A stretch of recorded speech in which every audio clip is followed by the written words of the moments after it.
Hola y bienvenidos al semanario sobre la vacuna de COVID-19. Empezaremos en un momento. Muchas gracias.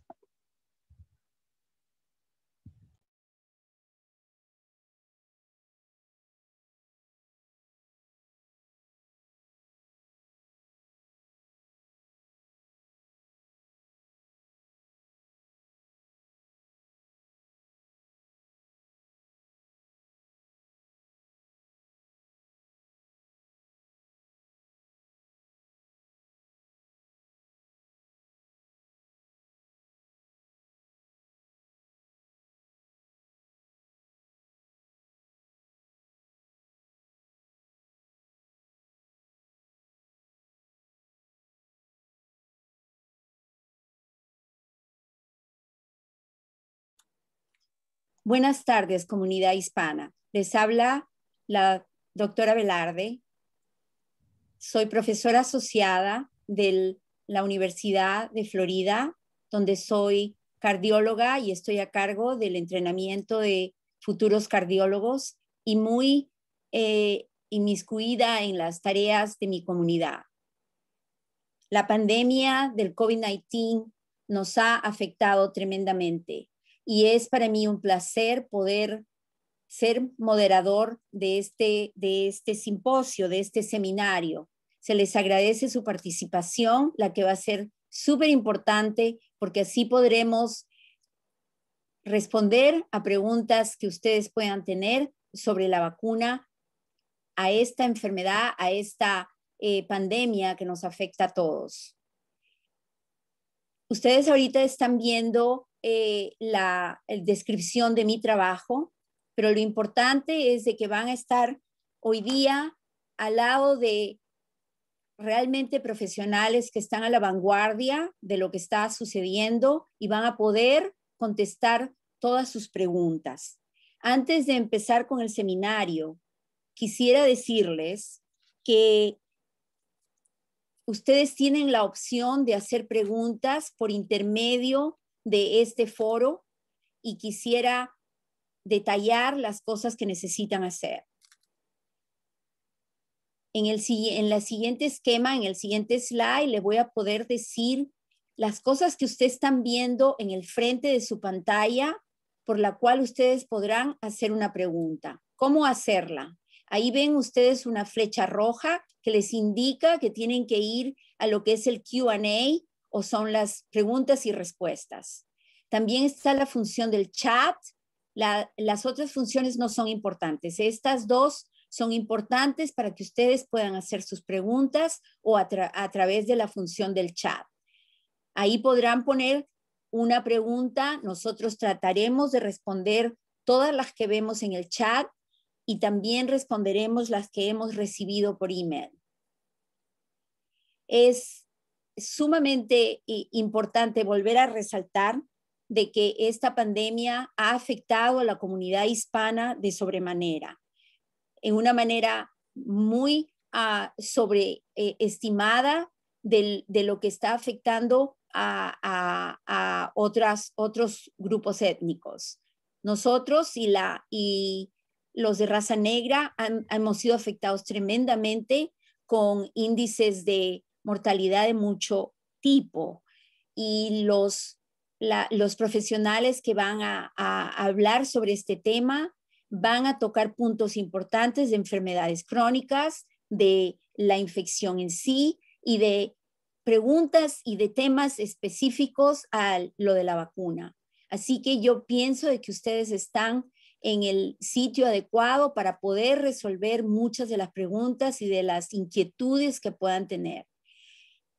Se les agradece bastante la participación porque es de suma importancia para nuestra comunidad y vamos a seguir adelante informándonos y pasando esta información a nuestra comunidad que tanto lo necesita.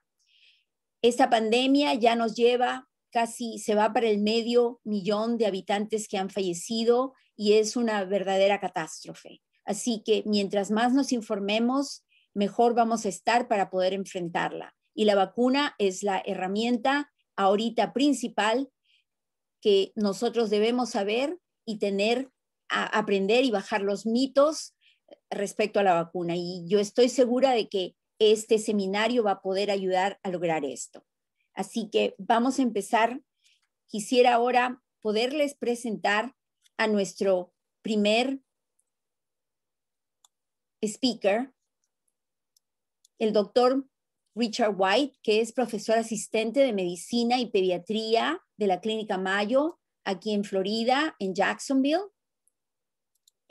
Su interés y su investigación es en el tratamiento y la prevención de diabetes y de problemas crónicos, especialmente diabetes, particularmente en las poblaciones de minorías raciales y étnicas.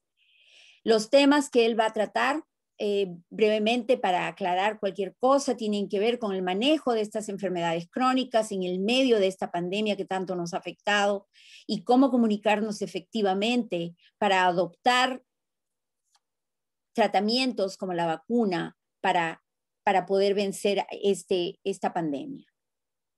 Por favor, doctor White. Muy buenas tardes a todos. Gracias, doctora Velarde, por permitirme darme esa oportunidad de compartir este espacio con este panel de expertos. Para mí es un gran honor. Como mencionó la doctora Velarde, yo soy médico general aquí en el campo de Mayo Clinic en la Florida. Tengo el gran privilegio de brindar cuidado a nivel primario a unos pacientes adultos y también a niños.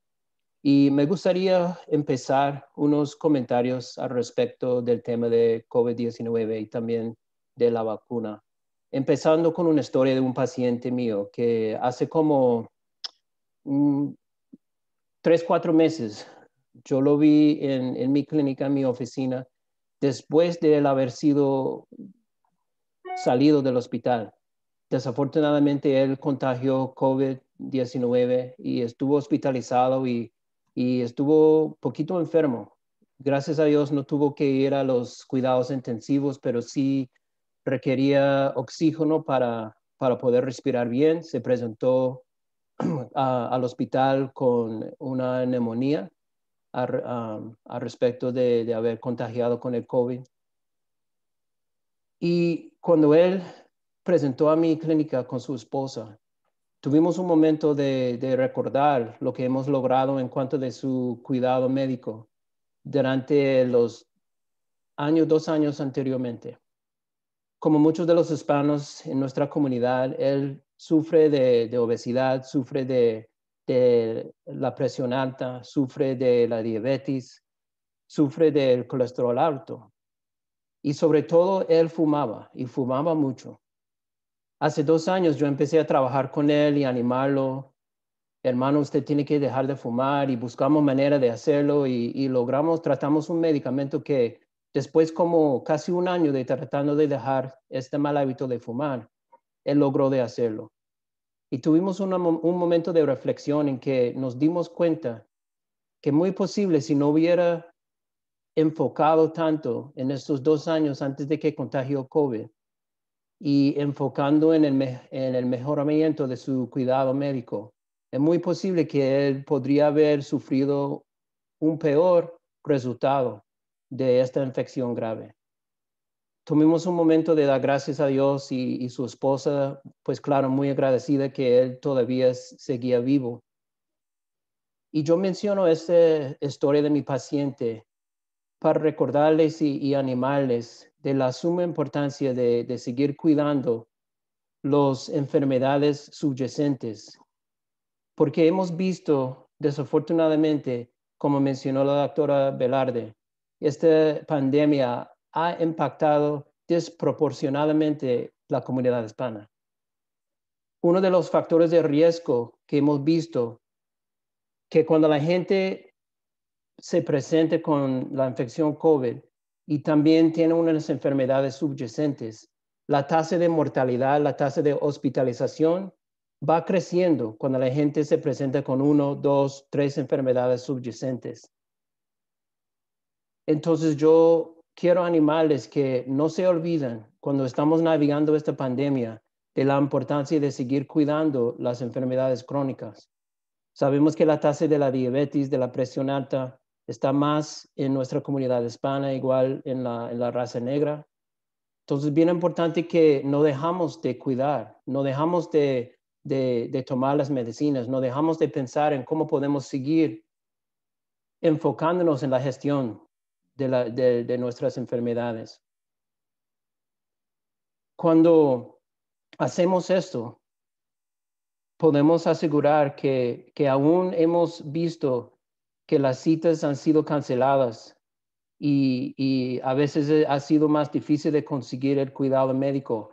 A veces en la comunidad hispana la gente no tiene el mismo acceso a los métodos sociales como la telemedicina, poder comunicar con su médico igual como estamos haciendo ahorita. Yo entiendo que mucha gente ha sido difícil para seguir cuidándose. Y desafortunadamente yo he visto cuando mis pacientes lograron regresar a la clínica, han subido de peso, la diabetes no está controlado tan bueno como era antes, están tomando más alcohol. Entonces aprovechamos de ese momento de recordarnos de la importancia de seguir cuidándonos.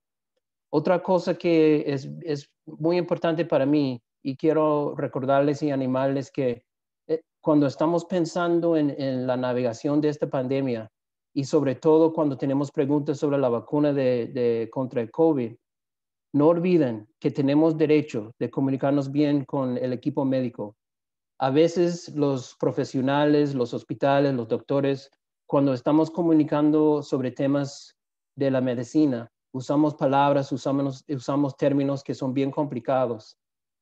Y la gente, por pena, por temor, a veces no exigen que su médico aclaren las cosas. Y yo quiero recordarles que si nosotros tenemos derecho a tener una aclaración bien buena cuando tenemos preguntas al respecto de nuestra salud, cuando tenemos preguntas sobre la vacuna. Por eso estamos aquí en esta noche, porque queremos responder, queremos dejar bien clara la información al respecto de la vacuna.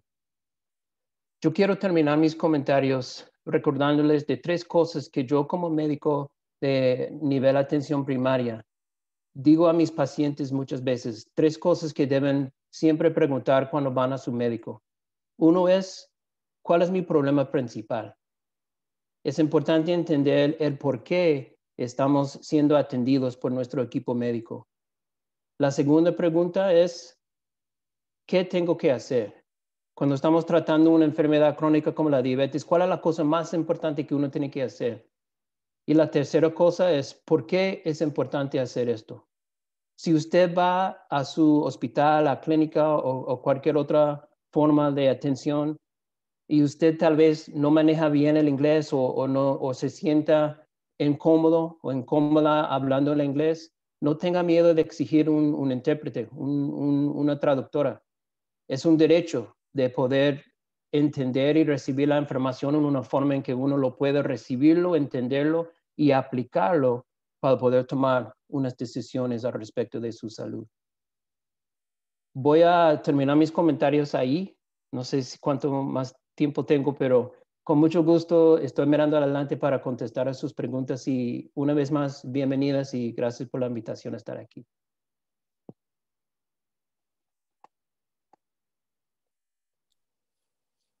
Gracias, gracias, Dr. White. Ahora queremos dar paso al doctor Pablo Moreno Franco, profesor asistente de medicina y cuidados intensivos críticos y de trasplante en la Clínica Mayo. Él se ha desempeñado como director de la unidad de cuidados intensivos desde el 2013 al 2016 y actualmente es el director médico del Servicio de Cuidados Críticos y de Trasplante. También se desempeña en el Comité de Práctica Clínica, el Subcomité de Práctica Hospitalaria, el Subcomité de Calidad de Mayo Clinic y el Subcomité de Respuesta a Emergencias Médicas. Su desempeño también incluye ser presidente de la División de Cuidados Críticos.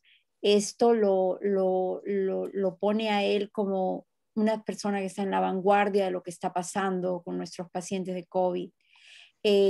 Va a abordar los temas de las razones válidas y no va para aplazar la vacuna del COVID, si hay y no las hay. Él va a abordar ese tema que es muy importante. va a hablar de las cepas emergentes del COVID y el papel que juega la vacuna para contrarrestar la enfermedad y enfatizar que no existe ninguna interferencia entre la vacuna y otras vacunas y va a hacer recomendaciones a su punto para más que nada enfatizar estos temas. Por favor, doctor Pablo Moreno Franco, bienvenido. Muchas gracias por la introducción, doctora Velarde, y muchas gracias a todos por su atención en esta noche. Queremos aclarar algunas de las dudas y los mitos que existen acerca de la vacuna. Y la primera parte es hablar de que hay muy pocas razones para aplazar la vacuna del COVID. Algunas de las razones válidas son los individuos que están en cuarentena porque se sospecha que han adquirido el COVID, han estado expuestos a alguien con la enfermedad, o los individuos que han tenido una infección reciente o un resultado positivo de forma reciente. La otra razón es personas que han tenido COVID y han recibido el tratamiento, ya sea con plasma convaleciente o alguno de los anticuerpos monoclonales en los pasados 90 días. Los individuos que sí deben ser vacunados son todos los individuos mayores de 16 años y eso incluye mujeres embarazadas, madres que estén dando pecho o amamantando a sus bebés. También incluye personas que pueden estar inmunocomprometidas, ya sea con medicamentos o por alguna enfermedad. Esas personas también se deben vacunar. Y personas que han tenido una infección por COVID anteriormente y ya se han recuperado. Sobre todo, se recomienda más allá de 3 meses de estar recuperados, sería el momento apropiado para entonces vacunarse. Y los que no se deben vacunar son personas que son menores de 16 años porque los niños no se han estudiado todavía. Hay estudios en proceso y probablemente en el futuro, cuando los resultados estén listos, se podrá recomendar. En este momento no se recomienda. Y tampoco se debe vacunar personas que han tenido una reacción anafiláctica a los componentes de la vacuna del COVID. Entonces, para recapitular, se puede recibir la vacuna en la mayoría de las personas que son mayores de 16 años, incluso si han tenido alergia a otros medicamentos intravenosos, incluso si han sufrido COVID en el pasado, sobre todo si ya ha sido más de 3 meses desde su enfermedad. Y también se puede vacunar individuos que han recibido otros tipos de vacunas. El segundo punto, ¿verdad?, importante que queríamos conversar es de las cepas emergentes. Se escucha mucho recientemente acerca de cambios en el virus. Desde agosto de 2020 se encontró una nueva cepa en el Reino Unido, Inglaterra, que ha contribuido mucho a la propagación del COVID en ese país, sobre todo entre noviembre del 2020 y enero de este año. Y esa cepa se conoce como la variante inglesa. También hay una nueva variante que ha surgido en Sudáfrica a finales del 2020 y otra muy similar a esa en términos de la genética del virus, que es la de Brasil, pero se conoce un poco menos acerca de la cepa de Brasil. Actualmente no existen, aclaro, no existen razones para pensar que estas cepas nuevas vayan a resistir la inmunidad que se ha creado por la vacuna y podemos decir que no existe tampoco evidencia de que estas nuevas cepas vayan a evadir algunas de las terapias que ya se han demostrado efectivas para el tratamiento del COVID. Mientras tanto, pues en la clínica Mayo continuamos monitorizando, tenemos investigadores que están haciendo investigación o monitorizando otras investigaciones acerca de estas nuevas cepas y a medida que la evidencia cambie, se pueden cambiar las recomendaciones. El tercer punto que queríamos tratar es el punto acerca del uso de otras vacunas en referencia a la vacuna del COVID. No existe probada que se haya una interferencia entre, por ejemplo, una vacuna de influenza y la vacuna del COVID, ni ninguna otra de las vacunas. Lo que sí es cierto es que cuando se hicieron los estudios de las vacunas que actualmente se han aprobado para el uso en COVID, en esos estudios, los voluntarios que participaron en el estudio se les pidió que no se vacunaran con otra vacuna 2 semanas antes o 2 semanas después de la participación en el estudio. Y es por eso que en general se recomienda tratar de evitar otra vacuna en las 2 semanas antes o después. Dicho esto, los expertos en la Clínica Mayo dicen que pues no hay razones en verdad para pensar que pueda haber una interferencia, pero si se puede esperar unas 2 semanas antes o después sería quizás lo más óptimo. Sin embargo, si la vacuna se hace disponible, no existe ninguna preocupación en cuanto a la seguridad o la efectividad de la vacuna de COVID, y incluso pues si está disponible y la persona se quiere vacunar, lo más probable es que lo haga sin ningún problema de efectividad o seguridad recibiendo la vacuna del COVID. Así que con eso, pues agradecemos una vez más la atención y seguiremos en línea para conversar y abordar otras preguntas que puedan tener. Gracias.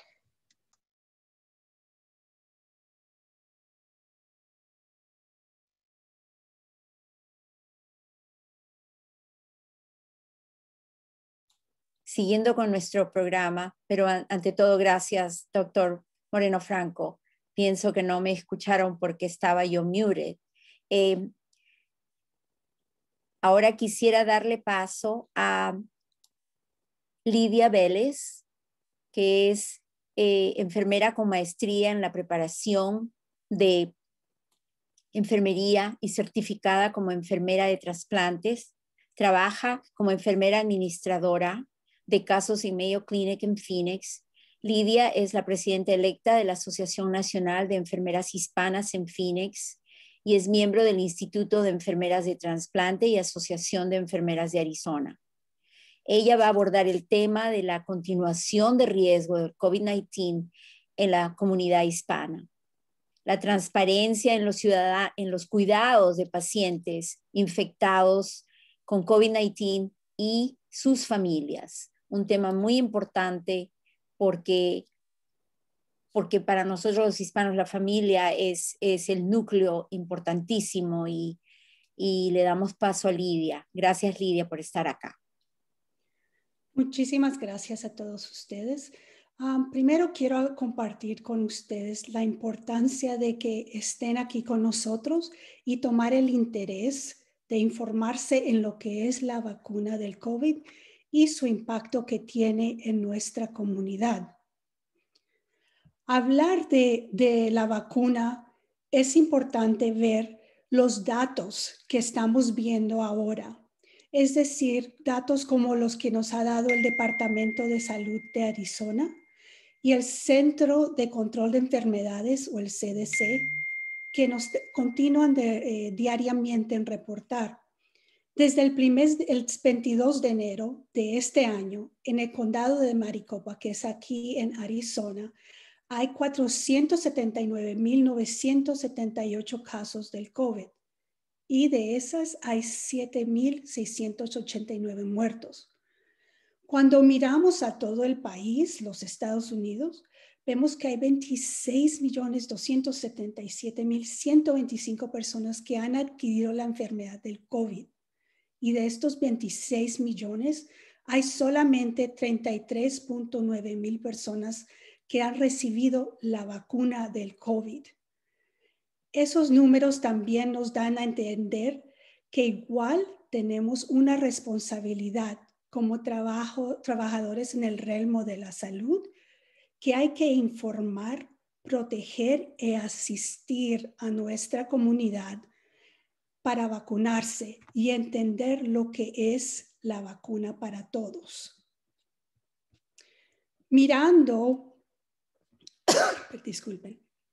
Aunque hay muchas personas que se están vacunando, hay una necesidad de seguir aquellos datos y informando a aquellas personas que son más susceptibles y a las enfermedades y también a los trabajadores de salud y servicios médicos que atienden a nuestros pacientes. Como enfermera, hemos visto y atendido a pacientes que están enfermos en el hospital, sea en cuidados intensivos o no, pero que están solos, sin el apoyo de su familia, de su comunidad, de su fe, y eso hace aún más difícil esta enfermedad. Hemos estado con pacientes que solamente piden que alguien les coja la mano o alguien que se solamente presente. Aunque todos sus médicos, las enfermeras, las terapistas, todas las personas que trabajan con ellos o tienen contacto con ellos están completamente cubiertos con batas, guantes, tapabocas o máscaras plásticas que los protegen a ellos de nuestros pacientes. Y esta es una triste realidad del COVID, que ahora nuestra gente está en el hospital solos, sin nuestros apoyos. Esto no es solamente difícil para el paciente, sino para su familia que no tiene acceso a ellos, a estar presente como nos gusta a nosotros como latinos, estar con nuestra familia. Entonces, ¿qué es lo que es importante en las transferencias de los cuidados de pacientes y infectados con el COVID y su familia? Igualmente, como enfermera que maneja casos de pacientes en el hospital, mi trabajo es de preparar a aquellos pacientes a regresar a casa.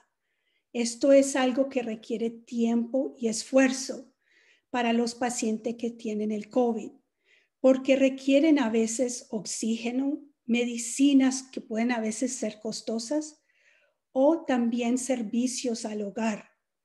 Y es difícil, no solamente financieramente, pero trabajando con el seguro o también haciendo cambios que tienen que hacer en sus hogares para que la familia pueda volver a tener ese paciente en la casa. Y también es importante que eduquemos nuestras familias al recibir este paciente en casa con los cuidados, que son los cuidados igualmente de la máscara, de la distancia y también de la limpieza y el lavado de las manos. Aunque nuestra meta es siempre atender a nuestros familiares, lo que tenemos nuestro lado ahora es la vacuna contra el COVID. El Departamento de Salud ha salido con una manera de clasificar cómo los pacientes reciben la vacuna, donde hay diferentes prioridades. Las prioridades están las clasificadas en fases. Hay tres fases en el nivel 1. Hay 1A, 1B y 1C. En la prioridad 1 están los trabajadores de salud y las personas que los apoyan. Igualmente, personas que trabajan como bomberos, como en las ambulancias, los paramédicos, y también personas que viven en lugares de largo tiempo o residentes que están en casas de ancianos. En la fase 1B es una de las que acá estamos empezando aquí ahora, es de profesores y personas que cuidan a nuestros hijos, personas que trabajan que tienen trabajos donde protegen a otras personas, adultos de 65 años o más, también trabajadores esenciales y también adultos que tienen altos riesgos y que viven en centros muy cercanos. Han dividido las fases de diciembre del año 2020 al 2021, a este año. Entonces, después van a pasar a la fase 2 y después pasan a la fase 3. Creo que estamos compartiendo con ustedes lo que son estas diferentes fases. Es importante saber que no siempre es fácil empezar y buscar dónde es que estamos nosotros como personas interesadas en la vacuna. pero podemos adquirir información en el Departamento de Salud, en las diferentes websites de los diferentes estados, donde nos pueden dar más información en qué nivel o en qué fase están. Algo que también les quiero dar a entender, la vacuna tiene síntomas y afecta a personas. Obviamente siempre hay el dolor que uno puede sentir en el brazo sobre cuando se le da la vacuna. Esta vacuna sí siempre es un poco dolorosa, pero el movimiento del brazo y a veces el frío pueden ayudar de que esto no les duela tanto. Hay personas también que les pueden tener síntomas de cansancio. Entonces, les recomendamos que estén pendientes de los diferentes síntomas que pueden suceder o que se pueden presentar. Para que si es necesario, les avisen a sus médicos de cabecera de lo que están sintiendo. Si los vemos que hay muchos síntomas que los afectan, como lo habíamos mencionado antes, si hay una reacción alérgica, es importante en que hablen con sus médicos expertos sobre si o no deben recibir la vacuna. Siempre, obviamente, es su salud lo importante, y también queremos que tengan en cuenta que aunque reciban la vacuna, es importante que sigan utilizando el tapabocas y también manteniendo la distancia de otras personas y también lavándose las manos. La meta ahora es de tratar de vacunar la mayor cantidad de personas para prevenir que nos estemos enfermando. Y con esto les doy muchas gracias por su atención.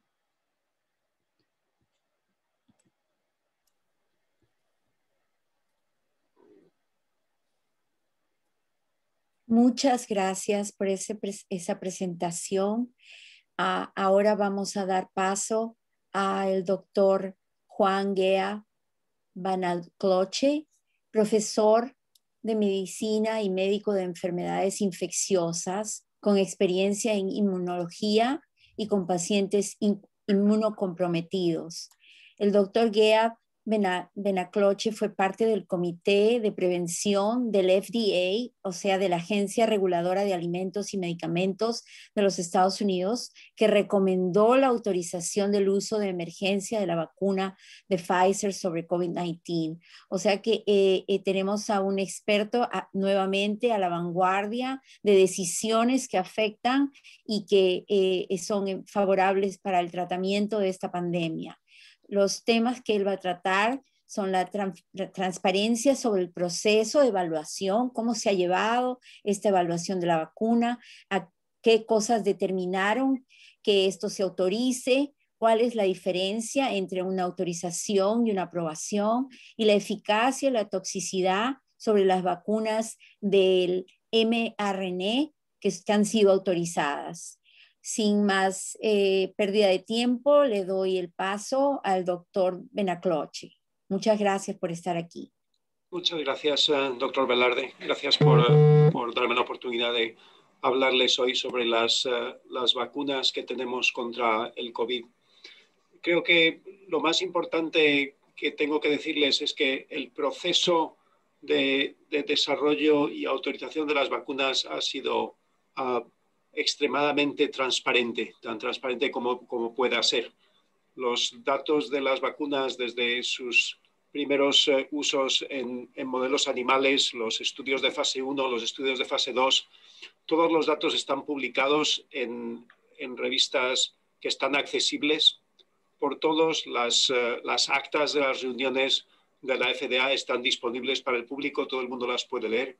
La explicación de los votos está disponible para que todo el mundo lo pueda ver. No hay nada oculto, no hay nada por debajo de la mesa. Estas son vacunas que se han desarrollado con gran claridad desde el principio. La FDA en el mes de octubre hizo un documento público diciendo estas son las condiciones que una vacuna tiene que cumplir para que la podamos considerar para autorización. O sea, todas esas cosas que la gente a veces tiene temor de que hay falta de claridad o falta de información. Este es un proceso que ha sido tan transparente como es posible. Las reuniones del comité se transmitieron en Estados Unidos por el canal de cable de C-SPAN y cuando dentro de unas semanas vuelva a haber una discusión para la próxima vacuna que está pidiendo la autorización, que es la vacuna de Johnson & Johnson, de nuevo, si no quiere ver las deliberaciones del comité, lo podrá ver por cable. La cuestión de la diferencia entre la aprobación y la autorización, yo creo que es importante porque lo que todo el mundo tiene que tener, la idea es que estas vacunas se han empezado a desarrollar en el mes de marzo del año pasado y en diciembre estaban aprobadas. Entonces, claro, ese es un tiempo corto y uno dice, bueno, ¿cómo sabemos que no va a haber efectos secundarios a más largo plazo? ¿Cómo sabemos que de verdad esta vacuna es totalmente segura? Y sabemos lo que sabemos. Tenemos datos de 6 meses y la eficacia es tan extraordinaria y la toxicidad tan leve que el peso de la evidencia nos dice que el beneficio de la vacuna supera el riesgo. Y cuando uno tiene algo que el beneficio lo supera el riesgo es cuando la FDA puede autorizar el uso de emergencia, que es lo que ha autorizado. Cuando haya muchos más datos y más tiempo, pues eventualmente las vacunas serán aprobadas, sin duda. Yo creo que no cabe duda que será el resultado, pero eso van a pasar más meses. Las vacunas, una vacuna con una eficacia del 94 o el 95%, como tienen Moderna y Pfizer, es insólito, son extraordinariamente eficaces, mucho más de lo que nadie había pensado para empezar. Entonces, es muy importante saber que cuando uno se pone la vacuna, si sigues tomando las medidas, si haces lo que hacían las personas que participaron en el estudio, tus probabilidades de contraer el COVID sintomático son 95% más bajas que si no utilizaras la vacuna. O sea, claramente es algo que merece la pena. Hay efectos secundarios, como ha dicho Lidia, es importante también ser transparente a ese respecto. Todos sabemos que uno puede tener algún efecto secundario después de una inyección de vacuna, pero en este caso la diferencia es que la mayoría de la gente, no unos poquitos, sino la mayoría de las personas que reciben la vacuna, después de la segunda dosis, van a tener algún efecto secundario de encontrarse mal, pues de encontrarse débil, de tener dolor de cabeza, de tener dolores musculares, a lo mejor no podría trabajar porque uno se encuentra mal, pero lo que sabemos es que aunque sí, más del 50% tienen esos síntomas, sobre todo cuanto más jóvenes, más fácil es que tengan los síntomas, lo que sabemos es que esos síntomas desaparecen al cabo de 1 o 2 días y ya está. Y es un precio muy escaso para prevenir el COVID. Eso es mucho mejor un par de días encontrándote mal y con dolor de cabeza que tener un COVID que te puede llevar al final a la unidad de cuidados intensivos o incluso al más allá. De manera que claramente extremadamente eficaces, los efectos secundarios son perfectamente tolerables, no ha habido efectos secundarios serios y con todo lo que sabemos ahora mismo, sin ninguna duda, el beneficio de las vacunas, basados en la información que tenemos ahora, el beneficio de las vacunas claramente supera los riesgos. De manera que, por favor, vayan y vacúnense.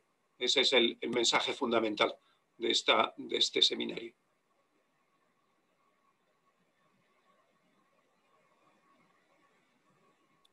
Muchas gracias, doctor Vanacoche. Ahora vamos a pasar seguidamente al doctor Francisco Moreno. Este es un tema muy importante, muy pertinente para nuestra comunidad. Él es profesor de psiquiatría de la Universidad de Arizona, vicepresidente asociado de las Facultades de Ciencias de la Salud y Oficina de Equidad, Diversidad e Inclusión en la Universidad de Arizona en Tucson, en Phoenix. El doctor Moreno se enfoca en aumentar la diversidad del personal de trabajo en las profesiones de salud, en aumentar la competencia cultural y congruencia comunitaria de los servicios de salud e investigación, abordar las prioridades de salud en Arizona y así disminuir las disparidades que tanto nos afectan. El tema de él trata de la desconfianza sobre la información de la vacunación como fenómeno global y comunidades con más alto riesgo. Los temas que afectan esa desconfianza, cómo podemos combatirlos, la baja de confianza en el gobierno y cómo afecta a las comunidades más afectadas de nuestro país, que son las de recursos bajos económicamente. Por favor, doctor Francisco Moreno, le doy la bienvenida para abordar el último tema y luego poder responder las preguntas.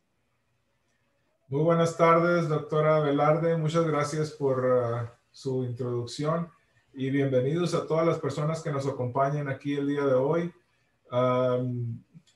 Me da mucho gusto tener la oportunidad de platicar un poquito con ustedes, al igual que a mis colegas, de este tema tan importante, ¿no? Lo que me toca compartir un poco ahora es el hecho de que a pesar de que estos avances científicos sean tan importantes, de que se hayan llevado a cabo de una manera tan transparente y de que la efectividad de las vacunas, como nos contaba el doctor Benacloche, sea tan buena, es una tragedia realmente que las personas de nuestra comunidad y muchas personas en todo el mundo tengan esa duda y tengan ese temor de participar en la vacunación. Es algo que de plano es bien importante darle prioridad a tener muy buena información para poder hacer decisiones basadas en conocimiento al cual le tenemos esa confianza y guiar nuestras conductas. Y yo me imagino que las personas que se encuentran aquí con nosotros en la audiencia son personas que no únicamente hacen decisiones por sí mismos, para ellos mismos, sino que también son personas que van a compartir sus decisiones con otros y que van a influenciar a otras personas. Muchas personas que influencian a los demás se dan el tiempo de entender realmente qué es lo que está ocurriendo. Entonces, como comentó la doctora Velarde durante la introducción en esa laminilla que se ilustró, nosotros sabemos que la falta de confianza y el temor acerca de lo que puede ocurrir con la vacuna es algo que está limitando el interés en la participación en la vacunación.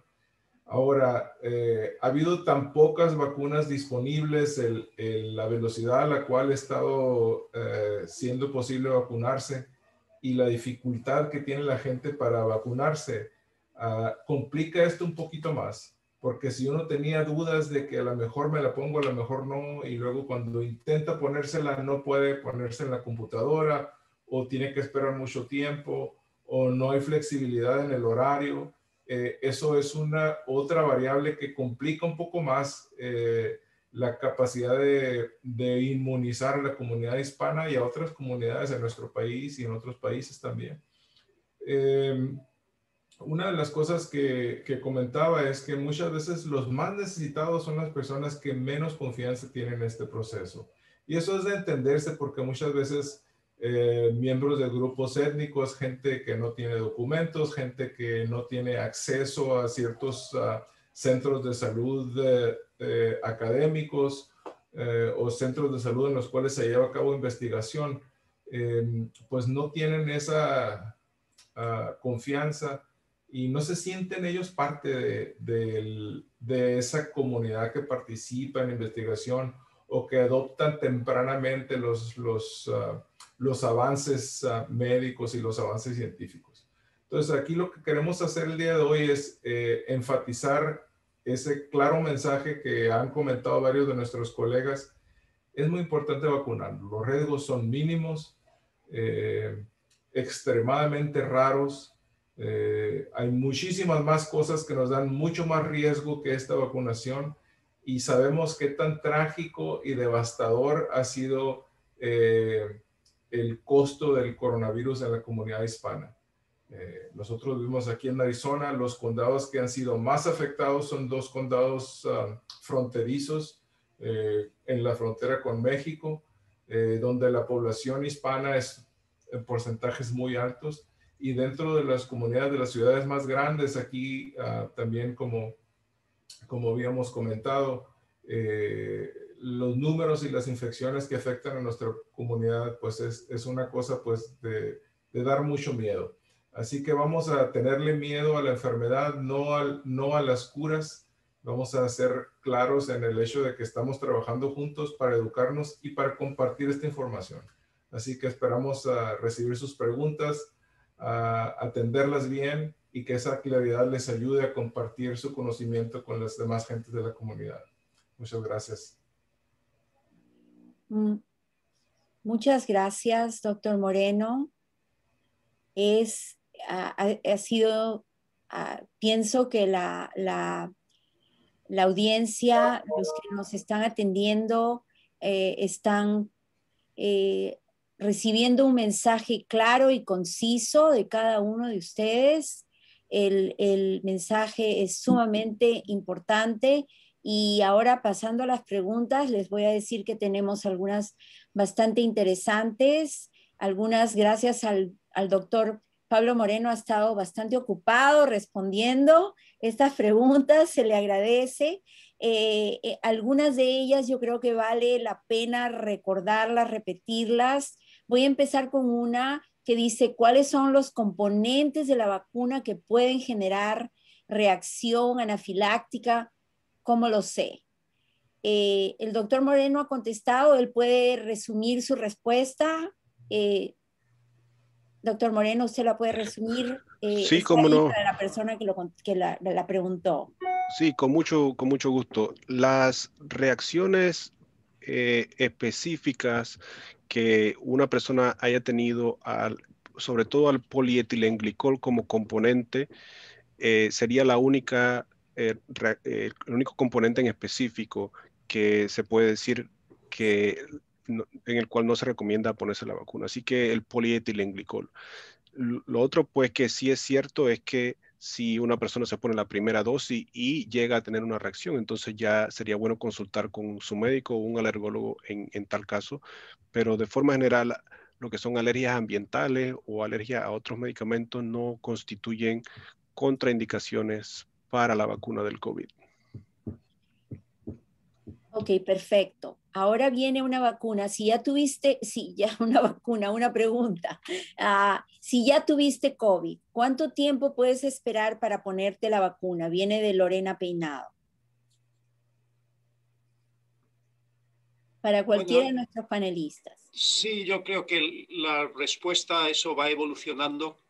Inicialmente lo que hemos sabido es que durante por lo menos 3 meses después del COVID, la mayoría de los pacientes tienen anticuerpos contra el virus y pensamos que probablemente eso quiere decir que están protegidos de reinfección.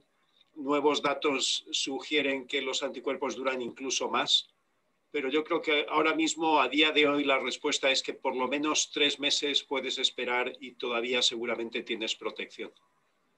Pero eso vamos aprendiendo más cada día y teniendo más datos diariamente. Perfecto. Una pregunta que puede ser para todos nosotros es si tienes alta presión y el colesterol alto y estás tomando medicamentos para esto, ¿puedes vacunarte? Y la respuesta es absolutamente. Eso no impide de que el paciente no se vacune. En realidad, aparte de lo que ha mencionado el doctor Moreno Franco, no hay una situación en la que yo pueda pensar, y me pueden corregir mis colegas que están en el panel, no puedo yo pensar en una condición que afecte que uno no se vacune, a menos que sea una respuesta anafiláctica anteriormente, y eso ya lo abordó el doctor Moreno Franco. Estoy acá mirando las preguntas del email, nos llegaron por ejemplo, ¿pueden personas con enfermedades inmunológicas tomando medicamentos inmunosupresores ponerse la vacuna? yo creo que la respuesta, y más o menos ya lo hemos abordado, pero doctor Banacloche, doctor White. Sí, la respuesta es que sí. La respuesta es que sí, pero dependiendo de cuál sea la inmunosupresión, es posible que la vacuna sea menos eficaz que si uno no tiene inmunosupresión. Pero es muy importante saber que no hay nada vivo en la vacuna, no hay nada que te pueda crecer en tu cuerpo y causarte una enfermedad. La vacuna no entra en el núcleo de las células, no te cambia el DNA, el ADN, es safe. Lo único que puede pasar si estás inmunocomprometido, tomando medicinas, tomando inmunosupresión porque tienes alguna condición inmunológica o porque has recibido un trasplante, es que es posible que la vacuna sea menos eficaz que si tuvieses un sistema inmune intacto. Pero lo que sabemos es que aparentemente sigue siendo bastante segura y no te debes preocupar. No hay ninguna razón. Otra, aparte de las alergias a la vacuna, respuesta anafiláctica a la vacuna y respuestas anafilácticas o severas al polietilenglicol, no hay ninguna excusa para no ponerte la vacuna. Y eso creo que, perdón, sí. Sí, lo otro que queríamos abordar, porque una de las preguntas que ha surgido en el chat es también si los pacientes tienen enfermedades autoinmunes, por ejemplo el lupus o el Sjögren, si esa es una contraindicación para la vacuna, y tampoco lo es. Estamos de acuerdo con el doctor Banacloche en sus comentarios. Simplemente reiterar que personas que están tomando algunos medicamentos que suprimen el sistema inmune, lo único que puede causar es que quizás no respondan tanto a la vacuna y que la efectividad sea menor, pero se recomienda que se vacunen. Yo creo que con eso se cubre una serie de preguntas que vinieron por email y que también entraron en el chat, que tienen que ver con enfermedades crónicas, que lo abordó el doctor White. Sea presión alta, diabetes, problemas al riñón. Hay una pregunta de un muchacho de 15 años, un joven, o no de 15 años, perdón, que está viviendo 15 años en los Estados Unidos y en 4 ocasiones ha recibido la vacuna del flu y en todas las ocasiones ha desarrollado neumonía 2 semanas después y tiene el temor, ¿no? Y he tenido que ir a emergencia por eso. No se saben los detalles de la neumonía, pero ha sido diagnosticado según él con neumonía a los años que no me han vacunado contra el flu. He desarrollado gripes leves, tengo 40 años. Mi pregunta es si puedo recibir la vacuna contra el COVID. Mi temor es tener una reacción. Póngase la vacuna. Esa es la respuesta. Póngase la vacuna contra el COVID. El resto de preguntas de enfermedades crónicas, y no sé si alguien me puede ayudar a monitorizar, he visto muchas de esas, sinusitis, incluyendo remisión de cáncer. Estamos nosotros todos de acuerdo en enfatizar de que se pongan la vacuna, a vacunarse todos. Ahora, una pregunta, estos son mitos. ¿Es verdad que la vacuna altera el DNA? No. Esa es la respuesta simple, Esa ¿verdad? es la respuesta, no altera el DNA. La respuesta es simple. Tenemos el POL. Habíamos que... Otra pregunta que viene acá es si tuve COVID en el mes de noviembre, ¿puedo volverme a contagiar? Ya que en estos momentos estoy apoyando a una persona que tiene COVID. Es cierto que también puedo ser portadora. ¿Qué hay de cierto si me puedo volver a contagiar y contagiar a mis seres queridos? Bueno, ha habido casos de reinfección con COVID, o sea, eso hay que aceptarlo. Parece ser relativamente infrecuente. Tengan en cuenta que llevamos ya un año de pandemia y los casos son lo suficientemente infrecuentes como para que cuando se encuentran, de hecho, se publican y el CDC está haciendo un estudio para ver lo frecuente o infrecuente que es eso. Pero realmente yo creo que cuanto más tiempo haya pasado desde que uno tuvo el COVID, más fácil es que haya dejado de ser inmune y que lo pueda tener otra vez. Yo creo que en ese sentido siempre hay que continuar, sobre todo si estamos en presencia de personas que pueden tener COVID, con las medidas que sabemos que funcionan, que son la distancia, la higiene de las manos y la mascarilla. Y esas son cosas básicas que van a estar con nosotros durante muchos meses más. Entonces, la vida, personalmente no creo que vaya a ser como antes. Igual que ahora subirse a un avión no es como antes del 11 de septiembre, la vida y las interacciones no van a ser igual que antes de que existiera el COVID. Y yo creo que eso es una conciencia que tenemos que tener todos. Estamos de acuerdo con el doctor Banacloche. Lo único que yo quisiera agregar es que sí existe evidencia también de que personas que han tenido COVID tienen anticuerpos circulantes por muchos meses, y lo otro que es importante recalcar es que se ha también estudiado si esas personas están desarrollando lo que se llaman células de memoria, y se han encontrado células de memoria. ¿Qué significa? Que el sistema inmune produce células que en el futuro, si la persona se expone nuevamente al COVID, esas células tienen memoria inmunológica de lo que pasó y pueden generar una respuesta mucho más efectiva en esa nueva exposición. Hay por ahí tres preguntas muy relativas, muy pertinentes a la efectividad, preguntando ¿cuánto tiempo es efectiva la vacuna? ¿Cuál es la efectividad? ¿Cuánto tiempo puede estar uno inmune? Una persona después de colocarse la vacuna, y eso, en algo creo que ha habido la respuesta, pero no hay un tiempo determinado. ¿No es así? Bueno, no se sabe. El tiempo se irá prolongando. Tenga en cuenta que los estudios, cuando se dieron los resultados de los estudios a la FDA, nadie había sido seguido durante más de 4 meses. Entonces sabemos que 4 meses dura. ¿Sabemos que dura 8 meses? No, porque no han pasado 8 meses desde que nadie ha recibido la vacuna. De manera que eso probablemente se vaya extendiendo. Pero de momento lo que sabemos es que por lo menos 4 meses la inmunidad que te dan las vacunas sí que dura, y esos 4 meses son importantes. ¿Podría alguno de ustedes abordar el tema del embarazo, de la vacuna en embarazadas?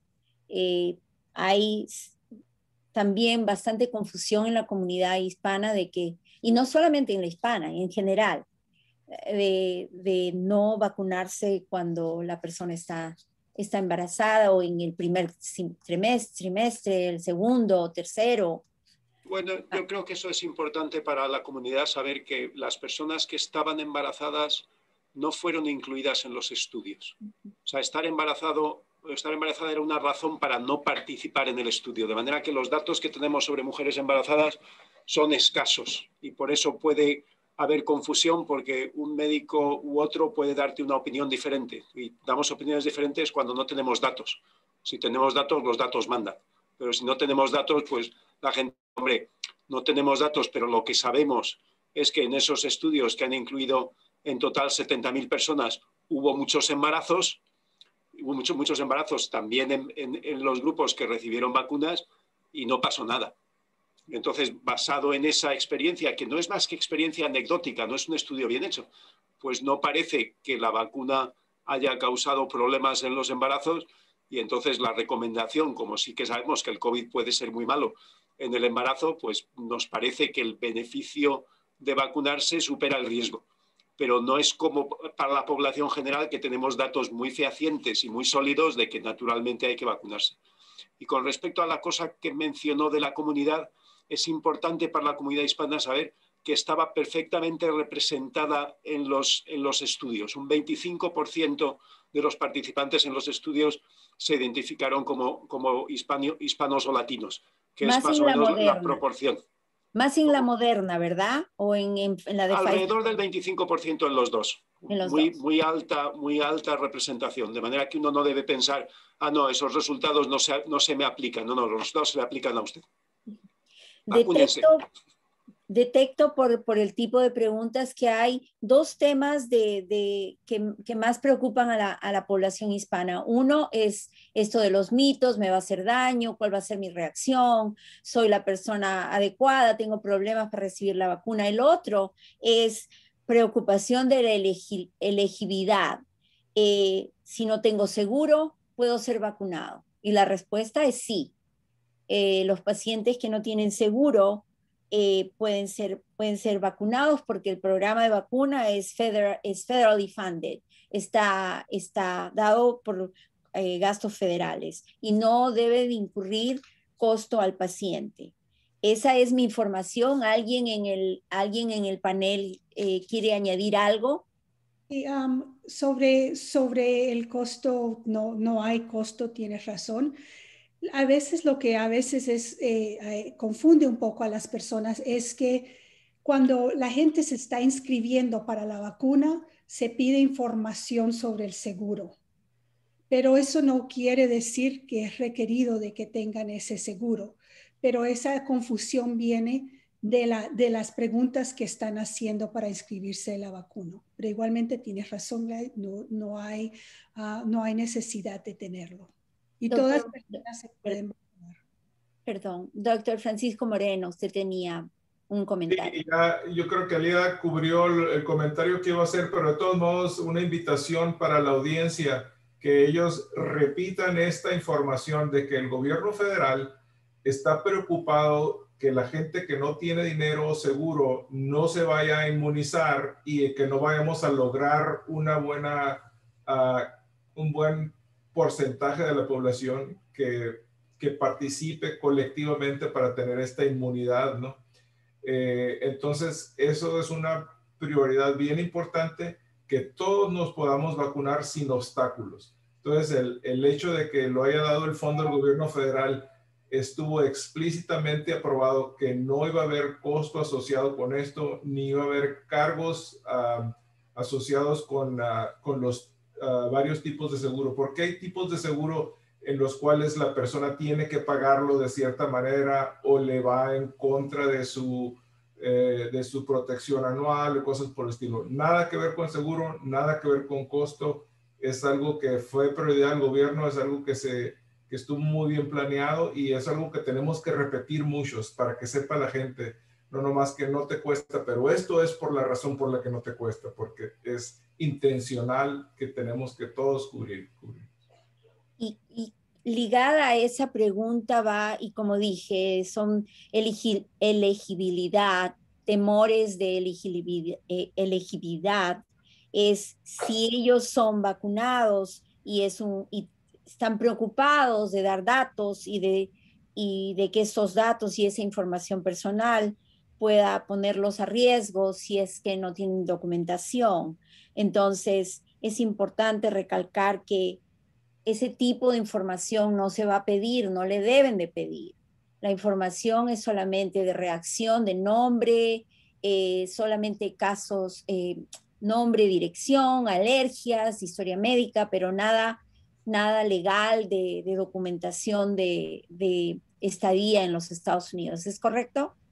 Sí, tienes razón. La información que se está adquiriendo cuando uno se está inscribiendo para la vacuna es información que se va a utilizar para adquirir los datos que están ayudando a crecer esa base.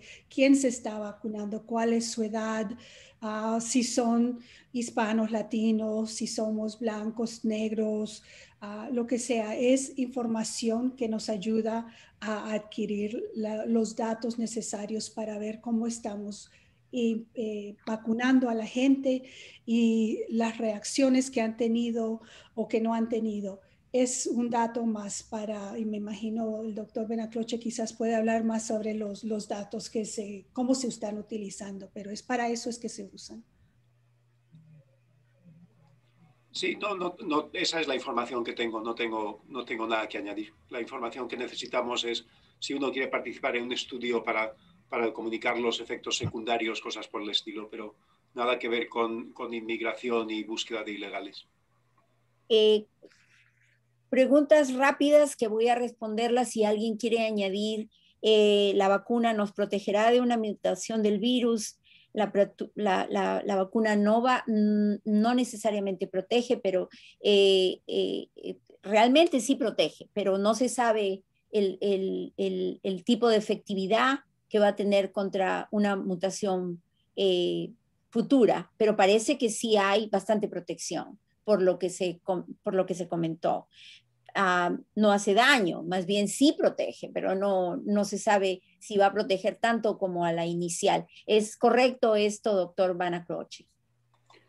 Sí, yo creo que la respuesta que la vacuna genera es una respuesta muy poderosa y muy variada contra la proteína del virus, pero yo querría matizar su respuesta diciendo que como los virus mutan necesariamente, no es imposible pensar que haya alguna variante en algún momento que sea totalmente refractaria a la vacuna. Y esto no nos debe preocupar porque estamos acostumbrados a eso, porque por eso cambiamos la vacuna de la gripe cada año, porque cada año hace falta hacer una cosa un poco diferente. Y lo que es muy interesante de la tecnología de estas vacunas, de la tecnología de las vacunas de ARN mensajero, es que uno las puede modificar y las puede producir rápidamente y adaptarse y tener flexibilidad y eventualmente dar con la vacuna que necesitas para lo que esté circulando. Pero no es imposible que en el futuro tengamos una vacuna bivalente o trivalente o cuadrivalente y que haya que cambiarla periódicamente dependiendo de qué es lo que está circulando. Lo importante es que ahora tenemos la capacidad de hacer eso en mucho menos tiempo del que había antes. Creo que agregándole a esto también hay que tener en cuenta que cuando hablamos de que la vacuna puede hacer daño, no es diferente a los síntomas que se pueden causar, porque hay personas que piensan que porque tengo dolor de cabeza o que me duele el cuerpo o quizás me da una fiebre leve, eso es un síntoma o es algo que me está causando daño. Eso no es que está causando daño la vacuna. Y nomás quería clarificar eso. No, es importante porque sí hay preguntas de que me voy a sentir mal, y es cierto, muchas, no sé cuánto es la proporción, pero creo que aquí todos los panelistas nos hemos vacunado, no pusimos las fotos que tenían que ver, que todos nos habíamos vacunado como buenos guerreros ahí, siempre al frente, mostrando de que no pasa nada y de que yo generalmente me paso de chistosa y les digo, no me ha crecido el tercer ojo todavía. Y porque todavía tenemos gente que trabaja en salud, que tiene miedo a vacunarse. Y es importante dar el ejemplo, ¿no? Bueno, hemos cubierto bastante preguntas y el doctor Moreno ha estado muy ocupado contestando. No sé si alguno de nuestros panelistas quiere añadir algo antes de que nos vayamos al poll para ver si este foro ha sido de utilidad para ustedes. Pienso que para mí ha sido un verdadero placer ser parte de esto. Doctora Velarde, un comentario muy puntual. Existe mucha desinformación en las redes sociales. Les pedimos que sean muy, muy cuidadosos de lo que están leyendo en las redes sociales, sobre todo si no tiene una base científica, si no tiene un artículo respetable que pueda sostener esa información que se está publicando. Una pregunta que no vimos hoy, pero que hemos visto en otros paneles, es acerca del famoso microchip o los nanobots, si hay alguna otra sustancia, ¿verdad?, contra la vacuna. Lo que podemos decirle es que esas vacunas han tenido un proceso muy, muy riguroso, como el doctor Vanna-Croce mencionó, y que él ha sido parte de esas revisiones. Las vacunas simplemente tienen el material genético de RNA mensajero del virus y con una cubierta de lípidos. En términos de vacunas es una cuestión muy, muy simple. No existe ningún microchip ni ningún nanobot y no existe tampoco la posibilidad de que la vacuna interfiera con el DNA o cause mutaciones genéticas o infertilidad. Yo pienso que esas son algunas de los de las cosas que se manejan, desinformaciones y mitos que se manejan en las redes sociales, que es muy bueno aclarar. Es importantísimo aclarar, aclarar eso, importantísimo aclarar la importancia de seguir sus seguimientos médicos con su diabetes, con su hipertensión, tomar sus medicamentos, porque ahora como los sistemas de salud están saturados, si ustedes no están cuidándose con los problemas sean crónicos, el potencial de tener problemas cardiovasculares, de tener ataques cardíacos, stroke, son serios y eso lo estamos viendo, yo lo veo todos los días como cardióloga, entonces es importante, la gente no está haciendo su seguimiento. Y Dr. White, no sé si quiere decir algo sobre eso. Sí, gracias, doctora Velarde. Nada más para agregar que yo quiero animar a la gente de vacunarse. Simplemente, como hemos escuchado, tenemos la oportunidad de recibir una herramienta bien poderoso para protegernos de una infección grave, una infección severa. Y hablamos mucho de las inequidades de salud y las disparidades de salud en que la gente de color en este país han sufrido de unas enfermedades con una tasa más elevada. Y ahora tenemos oportunidad como comunidad de ponernos en acción de recibir algo que tenemos derecho de recibir y acceso a recibir. Así que les animo a tomar este paso con toda confianza y vacunarse. Al doctor Francisco Moreno, yo quisiera que hiciera algún comentario sobre el aislamiento que esta pandemia ha causado y el efecto emocional que está causando en nuestra comunidad y tal vez algunos tips, algunas sugerencias para que la comunidad se lleve consigo. Sí, muchas gracias, doctora Velarde, por darme la oportunidad de hablar de una cosa tan importante como lo es la salud social y la salud mental de las personas que todos estamos viviendo por esto, ¿no? No necesitamos, no es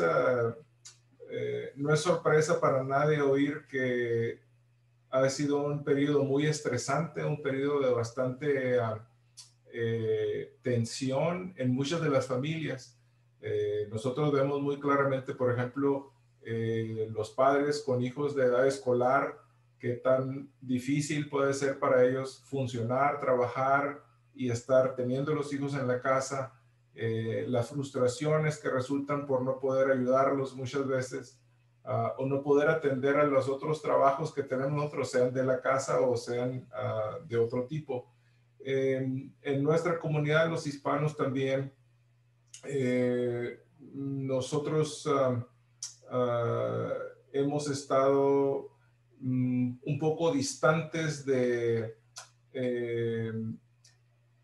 la participación en el cuidado de prevención de coronavirus, no únicamente de las vacunas. Entonces, ese es otro mecanismo de tensión que ocurre muchas veces porque estamos divididos entre gente que se cuida y gente que no se cuida, o qué tanto te cuidas, que lo que uno quiere decir que se cuida para otro quiere decir que no se está cuidando. Entonces, sobrellevar esas diferencias, tener oportunidad de platicar con los demás es algo que es bastante importante. 4 cositas que quiero recomendar. Una de ellas es procurar no tomar mucho, no usar muchas drogas, procurar mantener los niveles de tensión bajos. Ha habido mucho problema de abuso con los hijos, en parejas, por el resultado de esa tensión. Y también saber ver las cosas con la esperanza, ¿no? De saber que estamos trabajando, pues, estas vacunas nos están ayudando, como comunidad vamos a salir adelante de esto.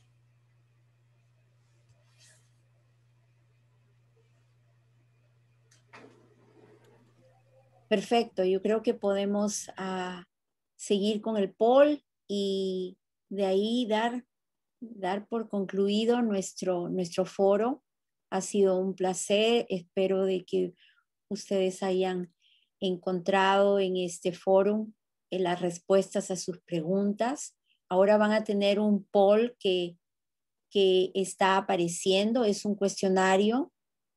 La primera pregunta es, ¿qué tan probable es que usted obtenga la vacuna del COVID-19 después de este seminario web? Y ahí están las opciones. Más probable que antes del seminario, un poco más probable que antes del seminario, no es probable, ya había decidido obtener la vacuna o ya recibí la vacuna. Nos encantaría de que ustedes participen y nos den, por favor, su respuesta.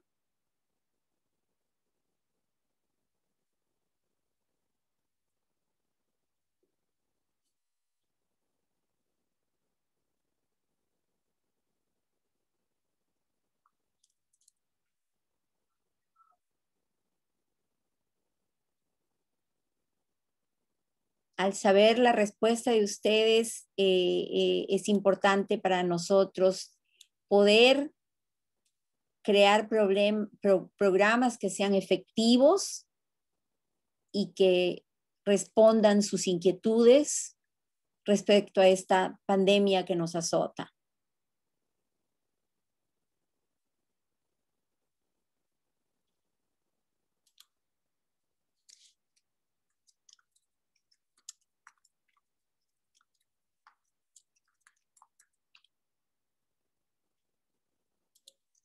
Estamos dando tiempo para que respondan las preguntas.